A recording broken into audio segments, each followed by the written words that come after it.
Viral, muncul spanduk penolakan pemain naturalisasi untuk Timnas Indonesia di jalanan Jakarta. Spanduk tersebut bertuliskan penolakan terhadap pemain naturalisasi di Timnas Indonesia. Naturalisasi bukan kami anak kampung sini, AKAMSI, Masyarakat Sepak Bola Indonesia, MSBI, tulis dalam spanduk tersebut yang diunggah Instagram Garuda.Fist. Diketahui spanduk tersebut dibentangkan di jalanan Jakarta arah ke Blok M dan Senayan. Hal ini sontak memicu perdebatan dari netizen. Setidaknya saat ini ada 12 pemain Timnas Indonesia yang sebelumnya menjalani proses naturalisasi. Mulai dari Maarten Paes, Jay Idzes, Jordi Amat, Justin Hubner, Sandy Walsh, Ragnar Oratmangoen, hingga Rafael Struijk. Dan saat ini PSSI juga sedang melakukan proses naturalisasi untuk 2 pemain lagi.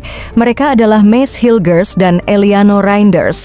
Sebelumnya sudah ada beberapa pihak yang mengkritik PSSI dengan banyaknya pemain naturalisasi ini, seperti Tommy Welly atau Bung Towel ex-Dubes RI Polandia, Peter Gonta, pengamat politik, Rocky Gerung, anggota Komisi 10 DPR RI dari fraksi Partai Gerindra Nuroji, dan yang terbaru Komite Eksekutif Nasional atau Komite Olimpiade Nasional NOC Hifni Hasan. Meski begitu, pelatih Timnas Indonesia, Shin Tae-yong, menunjukkan kehadiran para pemain diaspora dapat mendongkrak prestasi. Saat ini, ranking skuad Garuda ada di posisi ke-129 dan masih berjuang di putaran ketiga kualifikasi Piala Dunia 2026. Dalam naturalisasi saat ini tergolong sangat efektif dibanding naturalisasi sebelumnya. Mereka pun yang dinaturalisasi sekarang juga masih mempunyai darah Indonesia. Padahal program naturalisasi sudah ada di dalam kurun waktu 3 tahun yang lalu. Yang jadi pertanyaan adalah kenapa sekarang banyak muncul orang-orang tokoh-tokoh yang bertentangan dengan program naturalisasi di zaman Ketua Umum di era Erick Thohir. Di saat PSSI lagi jatuh terpuruk sampai dibekukan FIFA dan dualisme di kubu PSSI, kenapa semua kalangan yang sekarang menolak naturalisasi tidak mau keluar bicara diam seakan acuh tak acuh?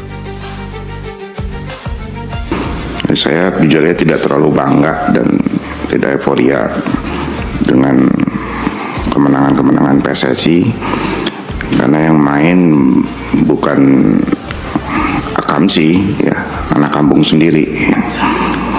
Ya. Sama di kampung saya juga, saya membina sepak bola, gitu, perkumpulan sepak bola. Ya.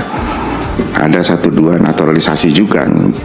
Jadi di kampung-kampung ada naturalisasi juga, Pak. Bingung sih. Jadi nasional AKAMSI nya sedikit di kampung juga ikut-ikutan sewa pemain. Saya bilang ini sih udah jadi apa tadi ya, nggak membanggakan lah kalau buat saya. Ya, mudah-mudahan nanti ketemu Pak Menteri ya strategi lain selain instan begini ya. Buat saya nasionalisme itu satu harga mati, dan ya bagi yang punya keturunan Indonesia, bagi saya nggak ada masalah. Ya, terima kasih. Nah, hari-hari ini kita mungkin melihat ada euforia di dalam persepak bolaan kita. Tapi euforia itu membatalkan atau membuat kita lupa bahwa yang bermain di lapangan itu sebetulnya adalah bukan grup yang kita idealkan sebetulnya, karena apa yang sekarang disebut sebagai naturalisasi itu semacam penipuan terhadap sensasi itu.